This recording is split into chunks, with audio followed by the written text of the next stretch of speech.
Hello, everyone. Welcome to episode 183 of the Terminal City FC podcast, part of the Air 51 Sports Network, talking all things football. Josh Roy joined alongside Nathan Derrick as per usual. So we got a lot to talk about today. A lot of stuff happening in the world of football, but as always, let's start with the Vancouver Whitecaps. So I don't know, maybe you can call this a slump, maybe just a blip, but that's three straight draws for the Vancouver Whitecaps in all competitions. Good news is that they're undefeated.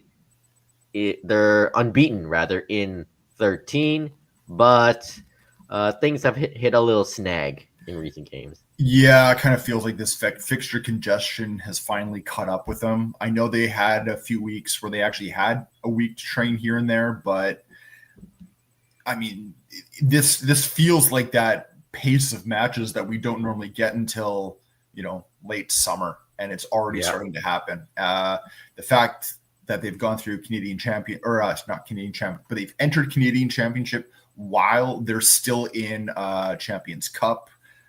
I mean, there's three different competitions at the same time is very tough for a team to handle.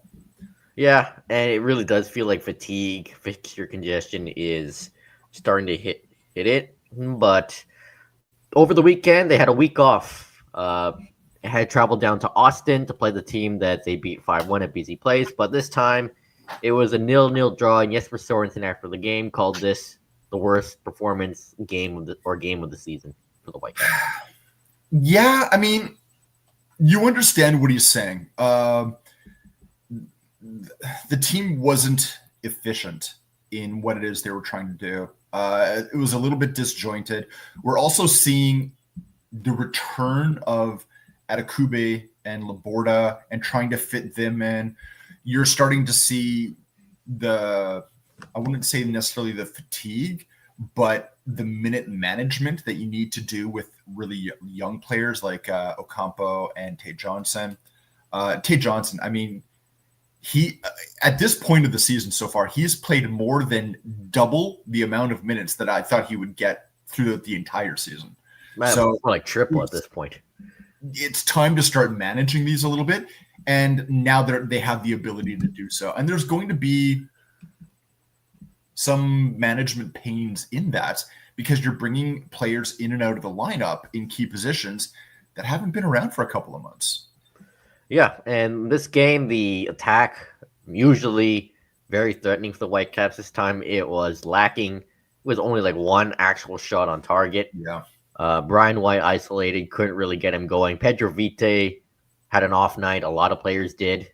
I don't like when Pedro Vite plays as part of the top three. I don't like it. And it's nothing against the player. I just feel that his best skill set is stifled when he's not in the midfield. In the midfield, he has much more ability to influence the game, how he's accustomed to. Yeah, because in the midfield, Vite has the opportunity to roam and create from deep. Yep. While he's on the wing, he's more static, less space for him to create. It's less space for him because he was on the same side as Eddie Ocampo, and Ocampo wants to keep playing overlap, which means Vite is stuck managing where his position is going to be based off his fullback. Yeah, and there are times where the defending kind of fell asleep, but Yohei Takaoka, easily the Whitecaps man of the match for the entire game, you could argue, and made some big saves, including one near the end, which preserved the point. Yeah, a save like that's as good as a goal. Yeah, right. It's a save like that is as good as a goal. He's the one that got that point for the Whitecaps, or was able to hold on to it. Takaoka has been good for his money this season. You take a look at. Yes, I know overall defensively the team has become better and they have fewer goals against, and that's looking good, and he's only a part of that. But then you take a look at the individual goalkeeping stats and you take a look at his save percentage and what he's been able to do just within his position, and it's night and day how much better he is compared to last year. And the one thing with Takaoka is he's improved every year he's been here. But the jump from last year to this year has been a big improvement. Yeah. Takaoka is tied for second in MLS with clean sheets with 6 now. think just one behind Jane Sinclair. Yeah. And yeah, he preserved the point. Overall, just sleepy, sloppy game in Austin. I know the heat and humidity played a factor. Yes, Sorensen even said that. I think they had rain earlier that day too, so it was it kind of was like running through, like oh man, not fog, but like that heavy feeling in the air. Yeah, and that's obviously conditions like that are tough to play in, but at least they got a point. And if they kept the undefeated streak alive, right? Yeah, and if the worst performance of the season is a 0-0 draw, you take it any day. Yeah, that's the thing, is if that is the worst performance, not a lot to complain about. You know that there's going to be matches like this. You want to minimize it, and then you also want, when you have a game like this, you kind of know you're in the middle of it. You're trying to minimize the damage, and they did that. So yeah, and they were. Let's just say I had someone ask me because they hadn't watched the game. They asked me if it would be worth watching the game later on that night. I said you can fit the highlight reel in under a minute. So yeah, just watch the highlights. Just watch the highlights. You're good. And yeah, this was worse than the 3-1 loss to Chicago early in the season. At least in that game, they looked threatening. Just the Chicago goalkeeper was on his game. They barely tested Brad Stuver. National call-up too. Yeah, against Austin. So, just a couple of days ago, I think this takes the cake for worst performance of the season given the standards. Yeah. So Valor tied for the worst team in the CPL, a worst team in the CPL's history, given the fact they haven't made the playoffs since the league began. Think of how many teams make the playoffs. Yeah.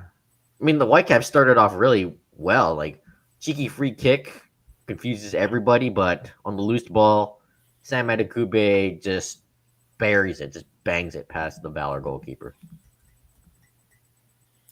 Yeah, you got to watch this match. Unfortunately, I was out being dad that day. Yeah. It was nice to see Adekugbe step up and kind of pick up a little bit from where he left off before his injury. In those first 3 matches in MLS at the beginning of the season, I think he had 2 goals in 3 matches, right, before he got injured. Nice to see him not losing that attacking threat. Yeah, but after that, like, Whitecaps could have had more, but the final third just stopped lacking the bite. Like, Emmanuel Sabi had this really good chance that Jaden Nelson did the low cross on, but he skied it over the bar. Would have been good if this was a CFL. Would have been 3 points, but that's the wrong kind of football. Emmanuel Sabi, I was having this thought about him, and I saw it actually somewhere else, so it kind of confirmed maybe what I was thinking. He has difficulty once he enters the box. Yeah. He can carry the ball into the box, but once he crosses that line, it's almost like it becomes a bit of a new game for him, and there's a hesitation in what to do next, right? Does he have the shot? Does he distribute to someone else? Well, does he look behind him for a cutback? And again, a very young player. Maybe it's just a little bit caught in his head rather than acting on training and instinct. But you were starting, like, for all the attributes he has, you're starting to see an unfinished package, right? There's still more work that needs to be done with Sabi. Say he's young. He's 27. Yeah, and it's there, right? But I kind of don't. I want to give him the time to build as well and not be as reliant on him, which makes me want to see Jaden Nelson all the more. Yeah, Nelson, he made some good runs. Right now, when Gold is back, you're starting 3 in the front are White, Gold, and then one of either Ahmed or Nelson. Yeah, and Nelson made some good cutbacks and runs in the box, but passes didn't hit anyone. There are times where I thought he would shoot, and Sorensen said this after the game, like, they were dribbling too much, and he doesn't know why, especially in the attack. Whitecaps are a possession-based team now, right? I think they're 4th highest in possession in MLS. I don't know what it was in this match, but I think it was really high. Like, it was close to 70%, wasn't it? Yeah, it was, but they weren't doing much. with it. That's the problem. When you have possession, you want to be doing something with it. You don't want possession They weren't just doing for anything. possession's sake, right? Right. And I think that's what Sorensen wasn't happy about. Like, dribbling a lot, but they're not doing anything with it. Yeah, possession was 68% in that match, right? Yeah, but and then Valor had more shots. Yeah, Valor looked like they wanted it more, especially after 30th minute. They were starting to threaten Bulmer, and the defending looked really shaky at times. Then off the corner kick, Bulmer decides to leave his line. His view is blocked by all the bodies in front, and Rocky Romeo just buries the easy header. First goal for Romeo, I believe, not only in the season, but with the club. Giant center back, right? I think he's almost my height. I think he's 6'5". Probably. And Bulmer got a yellow card for complaining to the referee that he should have been fouled. But he probably should have stayed on his line because he could not see the header. I get the frustration in the middle of a game. I mean, I grew up playing multiple sports, and when there's something that goes the way that you don't believe it should, obviously you're frustrated. But you are never going to win an argument with a referee.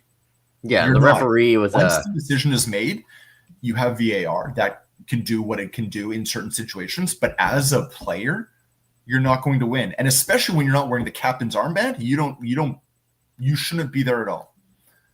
And the referee made some interesting calls in this game. There were fouls that should have been called, fouls that should not have been called. And one of them, Bilal Halbouni, unfortunately got injured and had to be taken off. But Sorensen didn't really have an update. Club still hasn't provided one on his injury, which kind of sucks because he was starting to get some more minutes, and the Whitecaps need him with these long stretch of games coming up. I mean, especially with Canadian Championship, it's good to have him. I want to see more of Bilal. I almost want to see him more than Utfik right now. Yeah, Utfik did have his shaky moments. He's getting slow. Well, he never was a pacey player. We saw that last season. Yeah. He's an aerial guy. Yeah. And starting the second half, Whitecaps lose the ball, Valor goes on the transition, and then I don't think you can really blame Bulmer for this one. Bruno Figueiredo scores just an absolute missile for Valor, and Valor takes the lead. CPL and yes, bangers only. Hashtag bangers only. But just leave it in the CPL, right? Yeah, and that woke the Whitecaps up, thankfully, because they started to look more urgent. But final third at times was lacking, and then Sorensen turned to the bench. Berhalter, White, Ali Ahmed, Bovalina, Kubas even, they all came on. And then, thankfully, Ali Ahmed rescued the draw. I saw his goal. Well taken. Very patient. Nice turn. Great not turn. an easy shot to get off, so good on him for that. Yeah, just great shot. His first of the season, by the way. Yeah, I guess so. It's he's had some assists, but one of the highest on the team for goal creation. Yeah, but hasn't scored yet, which is crazy to think about. Yeah, and just a great shot and great turn, just great effort and great patience. Not the end of the world. Getting the draw away to Valor. I mean, it's good you got the draw, but it sucks that it was against Valor. Valor is a team that you should be handling. Yeah, this is given how well the Whitecaps have been playing this season, should have been a comfortable win, but there's still the second leg, which is 1,000 days away. Yes, and goes to show standards have raised with the Vancouver Whitecaps, and good, right? Very good. Held to a higher standard. Now you gotta maintain what you were doing. Yeah, and Valor, even though if I were a Valor player, fan, staff member, I'd be ecstatic with, hey, we drew the CONCACAF Champions Cup finalists, arguably the best team in North America. But they didn't look happy at the end. They looked like, oh, we should have won this game. And frankly, I agree. Yeah. All right. Well, Valor looked like they wanted it more. They looked more threatening. You got to think that coming back to BC Place in, in 5 years when they play the second leg of this game, that having that atmosphere and having the comfort of your building is going to be just that added push that they need. Yeah. I do think some personnel changes. I hate to say it, but I don't know what Damir Kreilach is doing in this lineup anymore. Caleb Wilkin, I think he put it out like, if you can't score against the worst team in the CPL, time to hang it up. And Jeremy Carragher famously once said this: "Leave the football before the football leaves you." That's Kreilach. Yeah, that's what I feel about Kreilach too. Kreilach is this season's Florian Jungwirth, right? Yeah. Just stayed 1 year too many. In Kreilach's maybe a year and a half too many. 35, 36. Just looks slower. Unfortunately, that's what old age does to you. A younger Kreilach would have pounced on those loose balls and buried them. But Kreilach's not at my point yet, but he's getting to the point where you can injure yourself by, sneezing. Yeah, that's the thing. I think he has suffered at least one injury or two already this season. I know, right? So he's not the RSL Kreilach anymore, fortunately. Signed to be a deaf guy, but these are looks like the football is left. This is the sort of game where I wish the Whitecaps would have kept someone like Chateau around, right? Yeah, or Simon. Remember Simon Betcher? Simon Betcher already had 1 foot out the door. We knew that he was leaving, but yeah, a player like that you can give minutes. You can give minutes off the bench. You can learn from someone like Brian White, who's ahead of you, and you can maybe do that movement that White did. I mean, when Brian White came in, he was the depth guy. Look where he is now. Yeah, and this game needed someone like a Nicholas Florio-Chateau. Like, given his big body and his, aerial ability, he would have pounced on Nelson's crosses. Yeah. But a positive from this game is Javine Badwal. Yeah. He looked very solid in the midfield, a calming presence, and he was fouled more times than any player on the pitch. Good. I mean, he's the guy right now from Whitecaps too that seems to be getting the most minutes in the first team. I mean, he's had several appearances from the bench to a pro contract already. So yeah, he is. So good on him. Yeah. I mean, this kid has like high potential. Like I remember reading about this kid when he was like 14, 15. Yeah. Yeah, they've been rating him for quite a while. Yeah. This is a great opportunity, like games like this, for Badwal to prove he belongs with the first team, and he proved it against Valor and had one of the better games of his career so far. And Ralph Priso, alongside him in the midfield, completely different player from last season, has really matured and elevated his game. I agree. And remember last season, people were all like, "Oh my God, Kubis is coming off of Priso." Oh no! Now, cool. All right, Priso, let's give him some minutes. He's improved, and against Valor, just winning the ball back, staying calm, just doing his job. Yeah, nothing chaotic. No, I agree with you. I think he's come a long way. I think he always had the athleticism, and now like that experience, that intelligence that comes with experience is following him, right? Like you feel like the last year's season ended, but he didn't. He kept working to be prepared for this year, and I think it's showing. Yeah, and 2-2 draw, 3 straight draws. It's not the end of the world, and some people are like, oh, concern, form's dipping. I wouldn't hit the panic button just yet, because 3 straight draws during the Mark DeSantos era would have been celebrated. But now, again, once goes to show, but not when you're playing against a DeSantos. Yeah, goes to show the standards of this team has been raised. So panic button, let's leave it alone for now. And I know there's a lot of concerns, like, oh, goals have started to maybe dry up. Hopefully that's not the case. And there's tougher games coming up. Let alone could have been a 1-0 loss to Forge. Yeah.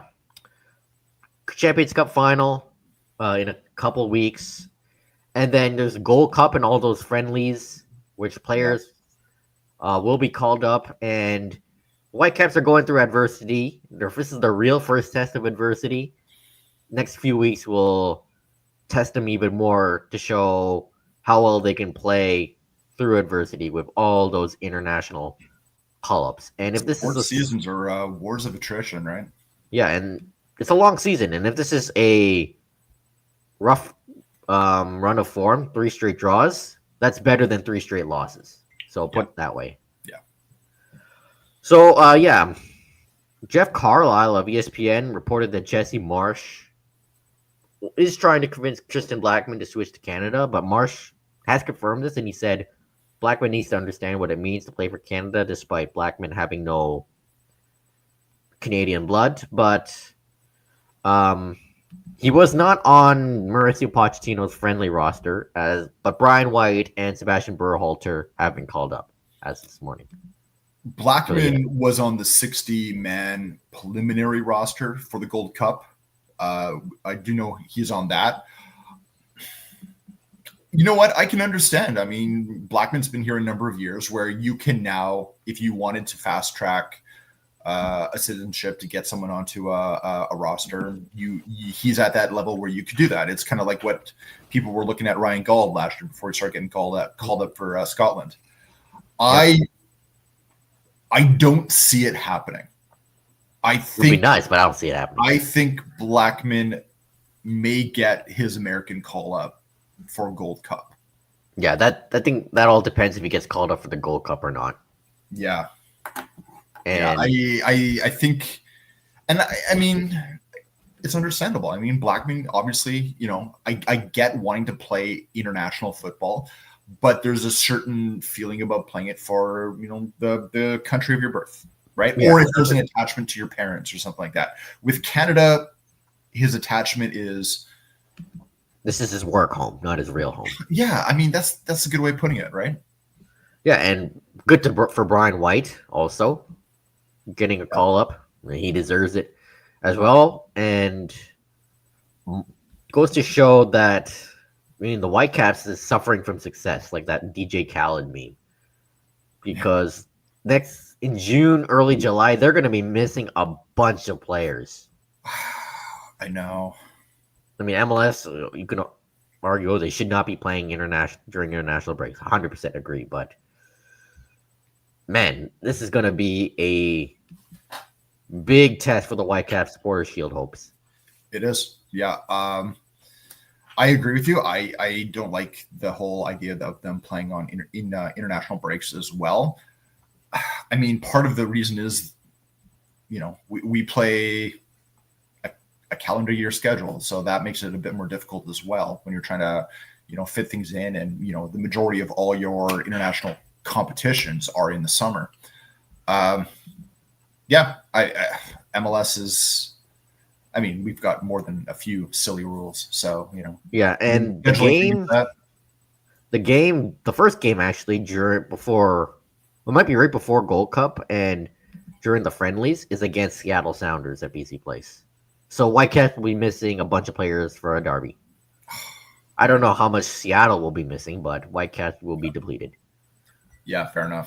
And Ryan Gauld, Jesper Sorensen was on Sportsnet 650 last week, and he said, unfortunately, won't be ready for the Champions Cup final, which sucks.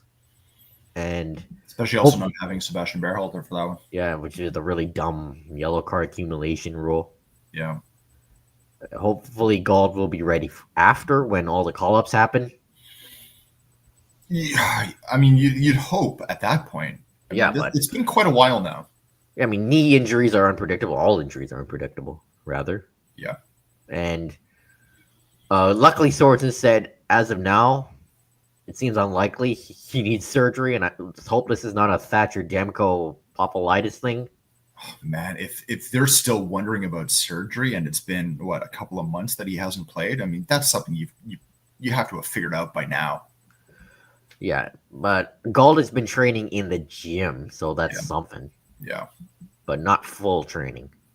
Yeah. So RSL next, Whitecaps will travel to Utah, and we saw these guys at BC Place not too long ago, which the Whitecaps won 2-1. But it's the reverse fixture on Saturday. And Real Salt Lake. Whitecaps home away from home, right? Yeah. For those that remember the COVID days, which were a million years ago and feels like yesterday at the same time.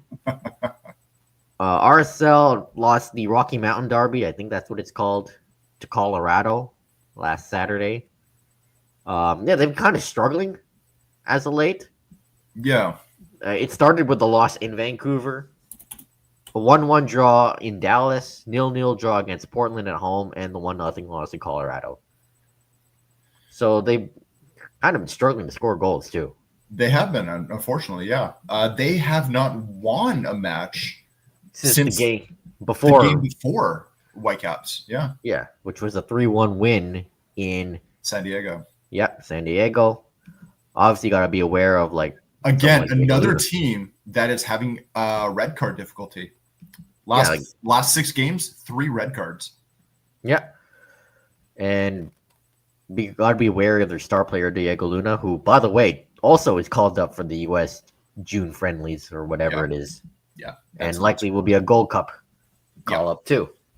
So this is a good opportunity for the Whitecaps to get back on track, get 3 more points, and also keep the unbeaten streak alive. Absolutely, make it 14. Let's keep it going here. So right now, Whitecaps kind of in a funk. I mean, if you want to call it a funk or a blip or whatever, but what separates bad teams from good teams is how teams get out of it. Yeah. All right. The other Vancouver team. They have time to do it. But they need to get it figured out by next week. Yeah, as soon as possible. The other Vancouver football team, Vancouver Rise, up and down week. First was the 3-0 loss in Ottawa. Quinn and Nicole Stanton got injured apparently in the game in Toronto. The attack and intensity were just lacking, especially in the first half. Bad defending also, which led to the Ottawa goals. Much better in the second half, but unfortunately still not enough. Having Samantha Chang and Holly Ward come on helped, but not enough as the Vancouver Rise lost 3-0 in Ottawa. Worst game of the season by far, but they did bounce back last night at Swangard against Halifax despite conceding first. It was a much better game. Didn't look like that to begin with. Now, it's really interesting because you took a look at the NSL table before this match. You would look at Halifax and wondering what the hell is going on with Halifax. You've got the Roses at the very top, 10 points. You had 4 teams tied on 7 points. And then you had Halifax, a single point. Yep. This entire campaign so far. They've only managed 1 draw. And in those 4 games they played, they'd only managed 1 goal. So they ended up scoring first in this game, doubling the tally that they've had. And in that first half, I would say about the first 35 minutes, it did look like it was going to be. Yeah, I did watch this game also on YouTube. For the Tides, yeah. And it was everything going through Sydney Kennedy. Number 32 on the Tides is a very strong player. She was absolutely cooking Jalen Wright at right back. Wright actually ended up being subbed at the half because she just could not deal. Kennedy, the goal came off a cross that she laid in, running across on the byline. She did that about 4 times in the first 35 minutes, and all of them easily could have been goals. Unfortunately, the ball that she was serving up on platters for other teammates kept getting lost in feet or being sliced or just not having the same luck as the goal that did happen. Rise did come into the game, even though the goal happened, they didn't panic, and I think that is a sign of maturity with this team so far. And they finally scored from open play. Yeah, they finally did. Lisa Pechersky with the first of the goals, I believe. She had the first one. Very good play. Assist by Holly Ward. Kind of a bit of a confusion with the goalkeeper Annika Toth for the Tides. She kind of got bungled a little bit with her defenders. Ball ended up getting lobbed over them, and Pechersky found herself all alone, and just the easy tap in to tie the game. That was And then 40. the second goal was just I don't know what Tough was doing here. We were talking with Maria Lee at the end of the match, and she talked about the service that she got from Paczerski. Paczerski with the assist on the second goal, acting as provider rather than goal scorer, and it was just served up on a platter. Were the words that Lee had. Great header. She caught Toth going the wrong way. Maybe it's something to do with Lee's size. She is a smaller player, thinking the ball might go over her rather than to her, but it laid out perfectly. And it was kind of like the last moment effort before the halftime whistle. Let them go. I had to completely rewrite my halftime notes because they went from being 1-0 down to 2-1 up within the span of 5 minutes. Yeah, and what impressed me most was the second half. They kept pushing for a third goal. They looked more fluid in the attack. It was like night and day from the game in Ottawa. And that was the interesting thing is the substitution they made for Jalen Wright was not a like-for-like change. They brought in DiFilippo, who is an attacking player. So they decided to push for it. They liked what they were doing towards the end of the half, and they figured if they did more of that, it might pay off. So they actually dropped, and just because of how far away you are at Swangard, I wasn't able to see who they dropped back to right back. Yeah, it's kind of hard to see from that. It was because that was on the far side of the pitch at that time. Even on the YouTube stream, the sun got in the way. It isolated Sydney Kennedy. She was effectively taken out of the game, and you could see the frustration of the Tides building. It became a much more chippy game, much more tactical game, very, very physical. Referee had their cards out on a number of occasions for the Tide players, and they held on. It was you'd have to say the Tides edged the play in the first half, even though the scoreline didn't say it. The second half, you'd have to say the Rise edged it, and they came out deserving for their win. They're now tied for first with the Roses. They've played one more game, so they have to take that into contention. But I think what we're seeing so far now out of 6 matches is we're seeing the ups and downs. There's a lot of parity between the teams. Yes, the Tides are falling behind, and you hope that they're going to pick up a little bit here and there. But with the other 5 teams in the league, there's a lot of parity, and no team is being granted a win before it happens. Yeah, and these games more or less have been closer in the NSL. This one was a close game between Vancouver and Halifax, though Vancouver, in the second half, more defensively sound, more fluid in the attack, and they made Halifax chase the game because the more Halifax this chase, is a very the more frustrated good. I mean, for the amount of work that are being done, this is a good defensive team. Shannon Wohler has the highest number of passes in the league. Yep. Spencer has the most touches. McCaslin has the most saves. Right. Yeah, I mean, so defensively, this is a very sound team. Yeah, and just at times need more from the attack, but attacking wise, I think last night was their best game because they could have had 3 or 4. The comeback nature of it is that they didn't panic. Yeah, they didn't panic. This looks like a team that has played more together. I will say the midfield, there are questions about right back. Jasmine Spencer has made left back her position. That is hers going forward. She's been phenomenal. Right back is a question. There's been a couple of players that have been tried there. Nothing has stuck for more than a couple of matches. So it's going to be interesting to see what happens there. The midfield, I will say, Cheng, you said she came on against Ottawa. She started this match. Yeah. Good job. She did. A very nice job. 72 minutes. Definitely tell Rise were missing Quinn and Stanton. Again, there's no update on their injury. They're kind of it's a wait and see day-to-day thing right now. But missing those 2 players is noticeable regardless of who you put in. But Chang did a good job at filling in. Yeah, Samantha Chang started this season injured, and good on her for coming back and doing a good job against Halifax. And I think the main difference between the Ottawa game and the Halifax game is Ottawa, when they went down, they were chasing. Yeah. But in against the Halifax game, they made, despite being down and taking the lead after, they made Halifax chase. We were talking with Heiner Moeller after the match, head coach, especially about the fact that they finally scored a couple of open play goals and well-taken efforts. And a lot of it was just getting back to the basics of the game, getting back to the fundamentals of their structure and philosophy of what it is they're trying to do, and not get into those positions where panic or it feels like the game's kind of getting away from you. Is realizing that whatever happens in the 30th minute, you still got an hour, right? You still have time to get into this game. And it's not that you have done anything wrong.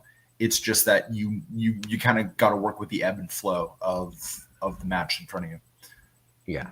And very good bounce back performance from the Vancouver Rise last night at Swangard, and another game this weekend against the Calgary Wild at Swangard, 4 p.m. start. I'll be covering that one. Mm-hmm. And we saw Calgary at BC Place for the first game, and it's a rematch of that game, but this time at Swangard.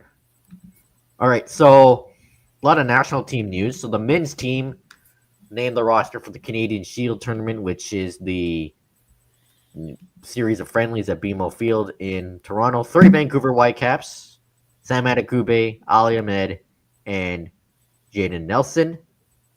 Not a lot of newer names, but there's one that stands out.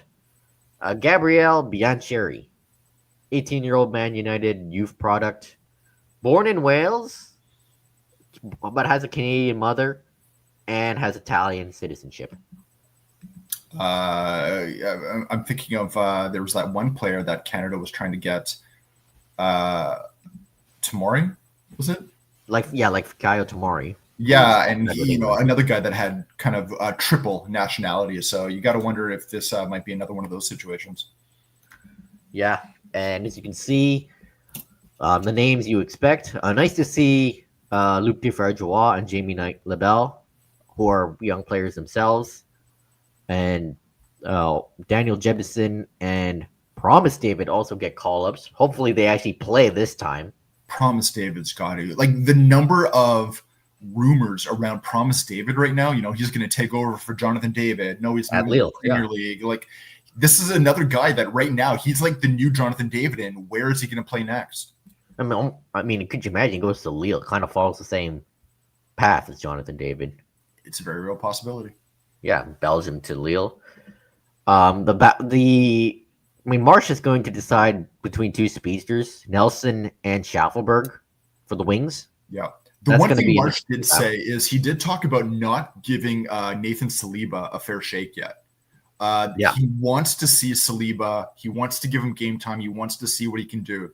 Saliba's been called up a number of times over the past few windows, but it's not really gotten the minutes. And Marsh did admit that is not a mistake on his part, but maybe overlooking the player right now. So he does really, really want to see what Saliba can offer in this upcoming window.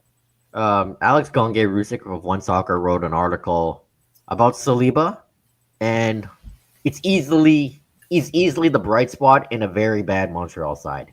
Yeah. This season. I mean, he's been very consistent on the pitch, with the minutes.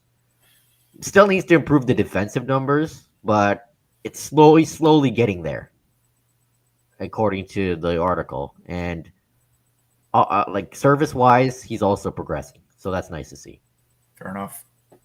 And, I mean, Canadian Shield tournament, he adds more. I mean, for Whitecaps fans, it just, it's kind of another, oh my God, we're going to lose players for even more, stretches of time. I mean, they're going to be playing between June 7th and 10th at BMO Field, and they will be playing Ukraine, and I'm trying to see Cote d'Ivoire, I believe, is the other team. Yeah, I believe so. Yeah. It's basically a warm up for the Gold Cup. It is, yeah. That's basically it. Yeah, and also hopefully Biancheri gets some minutes. The Man United youth product, and he's a striker. Has 20 goals and 30 appearances with the U18 and U21 teams at Man United. So Shabby. yeah, not too shabby. There's some more potential there, and good on Marsh for finding some dual nationals and convincing them. And Marsh said, dynamic player, intelligent, technically gifted. He's like Jonathan David, but they're not exactly the same player. Okay. So that's nice to hear. Mm-hmm. And then we got the women's side for friendlies in Winnipeg and Montreal. Winnipeg, Desiree Scott's hometown.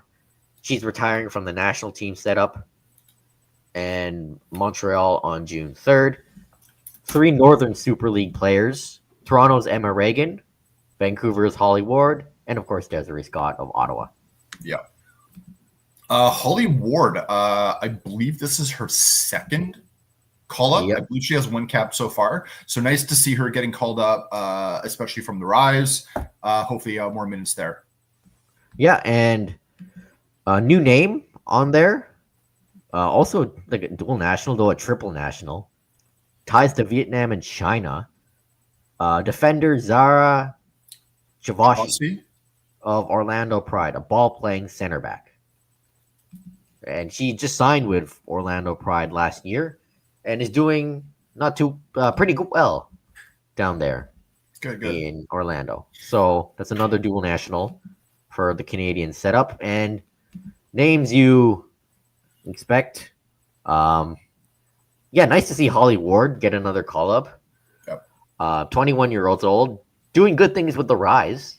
And an assist in last game. So yeah, and she looked dangerous. Same with Emma Reagan too, former Whitecaps Girls Elite Academy product.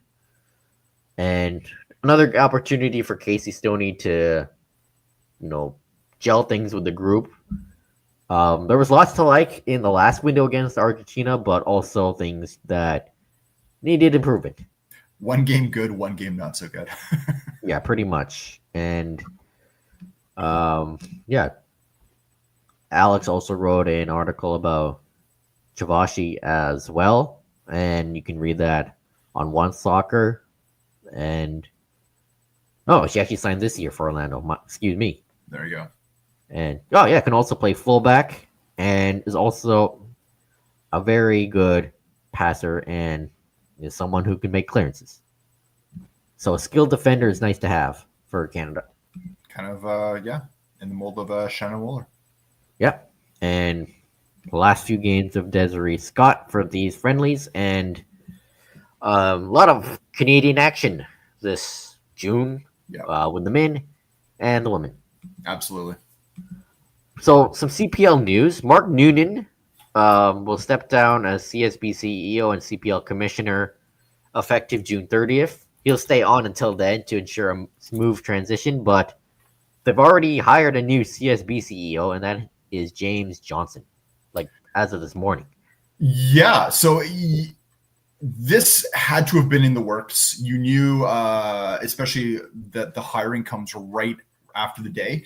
The interesting thing about this is that they've taken the role that Noonan had and they've split it. So James is only going to be the CEO of CSB. He is not the commissioner. That role is still up and coming. We're waiting to hear. You know what? I'm happy they're splitting the role. Yeah. Quite a lot for one guy. I am concerned that when we're looking at, say, that first 10-year window of the CPL, of what, the whole Media Pro and what that was supposed to be, whatnot, that whole fiasco, I'm concerned that we're now heading into our 3rd commissioner. Yeah. Johnson has a lot of experience with FIFA, the Asian Federation, and City Football Group, and most recently Football Australia. And Johnson will be on the board of One Soccer, where he will drive media strategy for all the CSB rights and all that. Here's hoping. Yeah, and he was CEO at Football Australia for more than 5 years. And Noonan, let me just try to find it here. He will He's going to be working in an advisory role for at least a yeah. little bit, but it sounds like he's going to be doing so from the United States. Yeah, that's where he's from. Yeah. Actually, which I didn't know. He's gonna be on the advisory to the CPL and CSB board of directors from the United States. Yeah. So it'll be interesting to see who the new CPL commissioner will be and if they can, help grow the game, help grow the league. Absolutely. All right, over to Europe. So Chelsea 1-0 win over Man United. Very ugly first half, just slow and sloppy. Harry Maguire scored, but it was offside, thankfully. Thank God. But that first half was stinky. It was just terrible. And second half, much better, more fluid, more defensively structured. And this guy in front of goal, like every time he shoots, it seems like it goes in the net. Mark Cucurella gets his 5th of the season after a really great assist from Reece James, who just balled out. Like James just turned past the defender, found Cucurella alone, and Cucurella just beats Andre Onana. So what's crazy is Mark Cucurella has more goals than Rasmus Højlund. Højlund has 4, Cucurella has 5. And he's a fullback. Again, this guy over the past year has become a world-class fullback. The inverted role just suits him. And from a scapegoat to a fan favorite now. So good on Cucurella. Yeah. There were still some concerns, like Pedro Neto's crosses on the right were just missing everybody. I guess he's naturally right-footed, but much better on the left. We can play both wings. And another day, another Moises Caicedo masterclass. The mask on this time. And also crazy is that Enzo Fernandez has played the last 2 matches with pink eye. Gross. Yeah, and hey, he's played well. You could even barely notice, but it wasn't revealed until a few days ago. But you gotta remember though, we're gonna let you play this game with this massively contagious thing going on because you're not gonna run into players, right? Yeah, and then very solid defensive game despite the first half from Levi Colwell and Tosin. So it could have been more. First half could have been much better. But a win is a win. 1-0 win over Man United at Stamford Bridge, the last home game of the season. And thank goodness for Mark Cucurella, and thank goodness Reece James stayed fit. There was a part of the game where he went down. We were like, oh no, not this again. But thankfully he was all right and provided the assist to Mark Cucurella. And 5th right now. Chelsea are 19-9-9, 66 points, 3-way tie between them, Newcastle, and Aston Villa. Chelsea had the Conference League final next week, but it feels like 2 finals up ahead. Yeah, pretty much. Nottingham Forest on Sunday in Nottingham. Must win. No excuses. Must win. It's going to be tough given how good Nottingham Forest have been, how good Chris Wood has been, how good Alanga has been, and how good that nasty low block of theirs has been. Yeah. But it's doable. A win pretty much guarantees them Champions League next year. If it's a draw, the only way they get in Aston Villa must lose or draw to Man United. Very unlikely.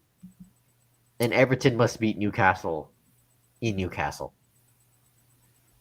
Also very unlikely. So win no matter what, because lose, it's over. Europa League. Or Conference League again. So must win against Nottingham Forest, must win against Real Betis in Wrocław, Poland next week for the Conference League final. Champions League is a must. 1, it's been, 3 years?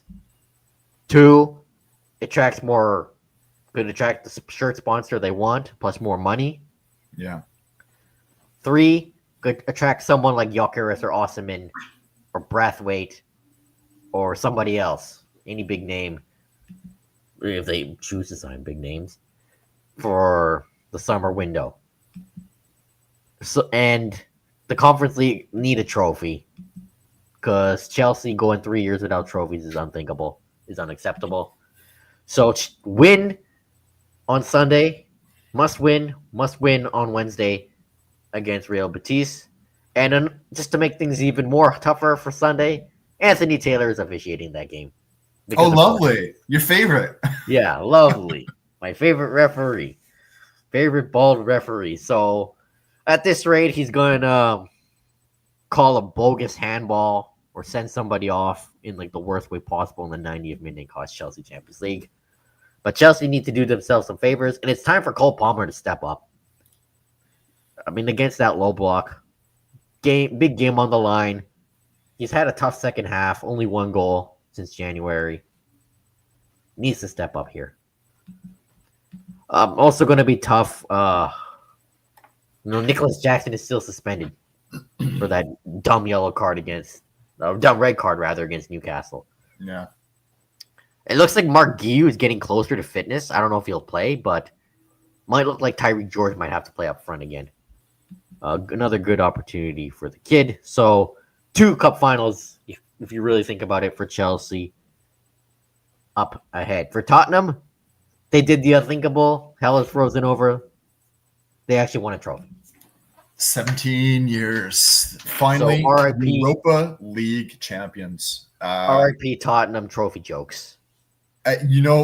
This was the antithesis of Ange Ball, too. Gone was the rah-rah attack and just throw everything in front.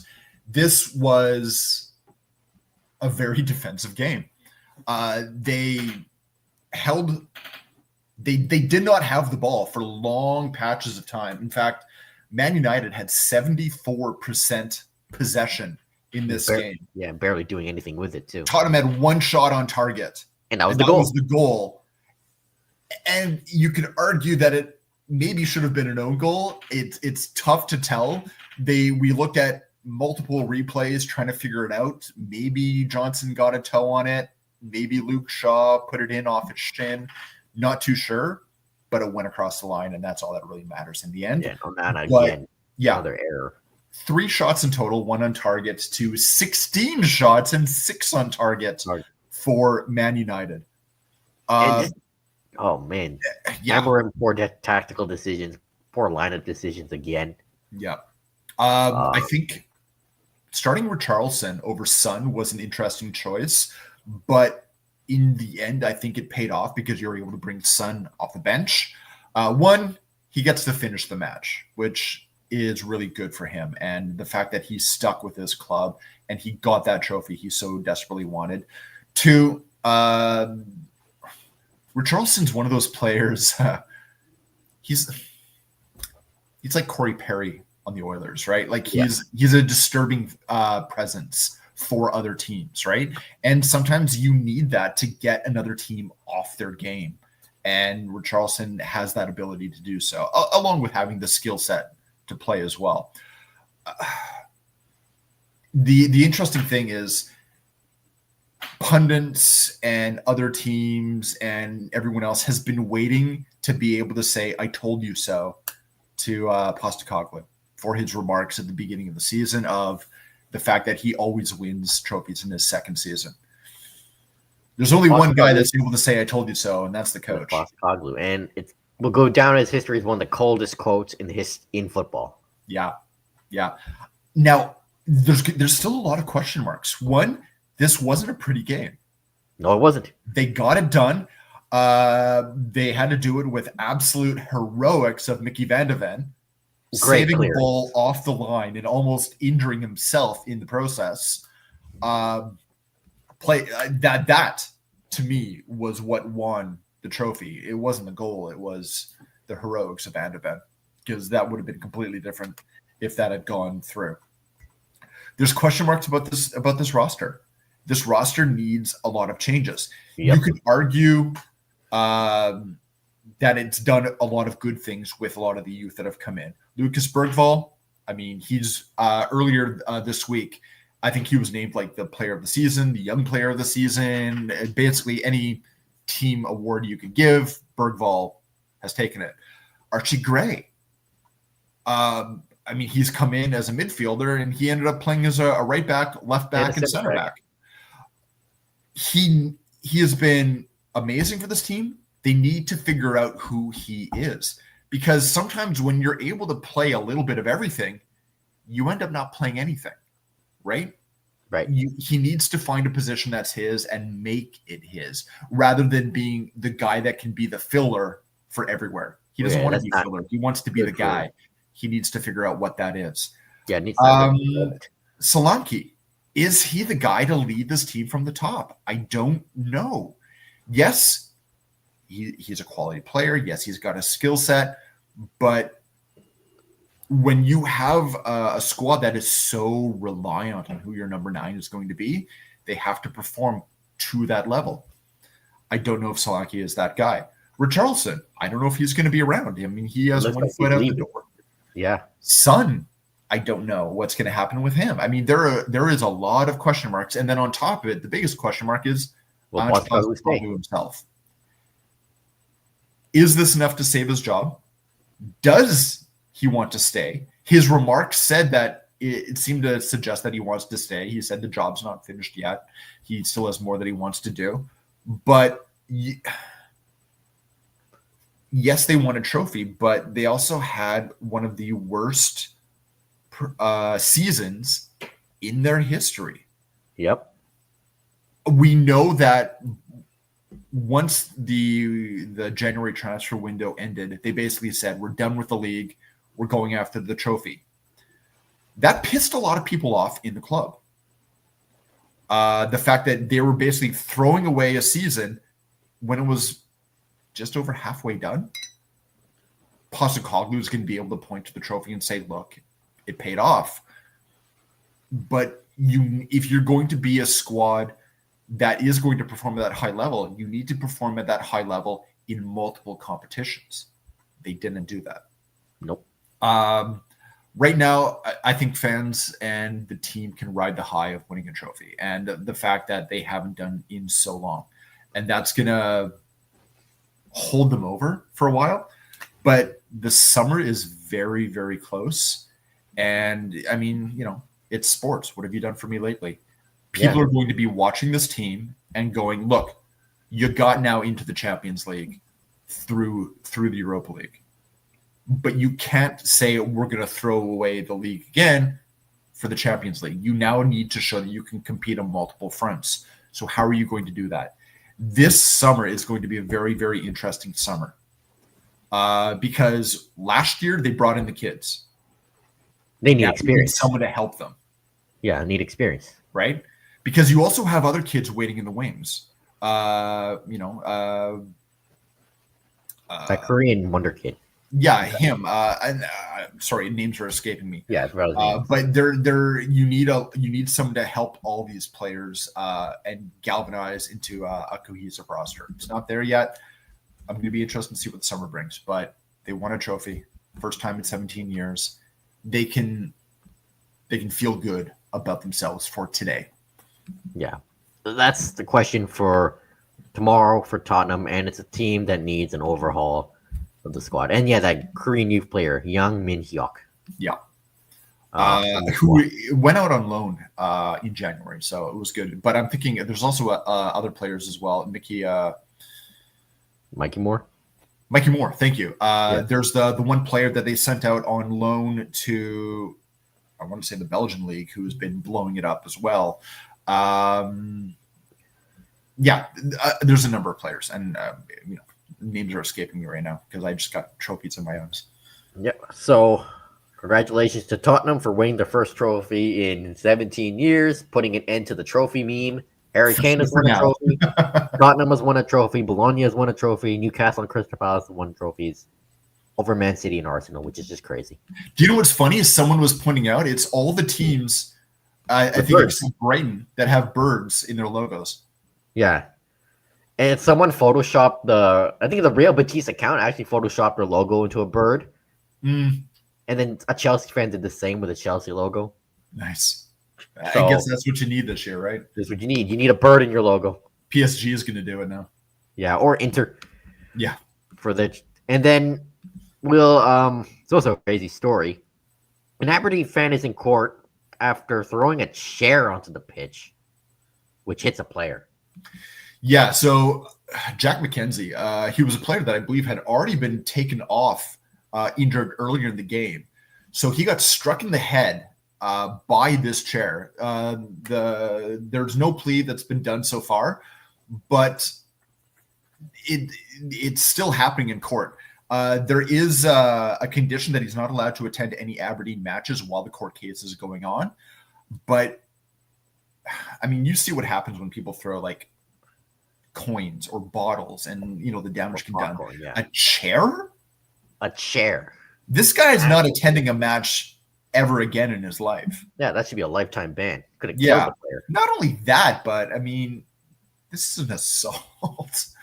I mean, I shouldn't be laughing because I mean, you could be seriously injured by this, but it's just the level of absurdity that fans have sometimes blows me away. Yeah, it's just foolish. And speaking of the Scottish League, there's rumors that Steven Gerrard, who's still out of a job, could be looking to return to Rangers. Rangers have been playing with an interim coach for the past while. It looks like the decision not to go with him has now been finalized. But yeah, Gerrard's name has popped up again on whether or not that could be a thing. I know there was questions about, the taxation that Gerrard was still having to deal with his previous contract in Saudi Arabia and that league. Yeah, that looks to be finalized. Yeah. So he's a manager in waiting right now. It would be kind of interesting. He had a good run with Rangers. Yeah, one undefeated and won the league there. I think he left too early for Aston Villa, and the job was too big for him. And didn't do too well in Saudi Arabia either. No, not at all. It kind of feels like it would be a good return. It's like Brendan Johnson going back to Scotland as well, right? Yeah. So, sorry, not Brendan Johnson. What am I saying? Brendan Rodgers. Thank you. What am I saying? Brendan Johnson. Brendan Rodgers. So, I think it would be a good move. Yeah, it would be for him and the club. Just to get back on track for both. Absolutely. So that'll conclude this week's episode. Hope you enjoyed it. Tell us what we're doing right. Tell us what we're doing wrong. Follow me on Twitter, Joshua00. Podcast is at Enduric.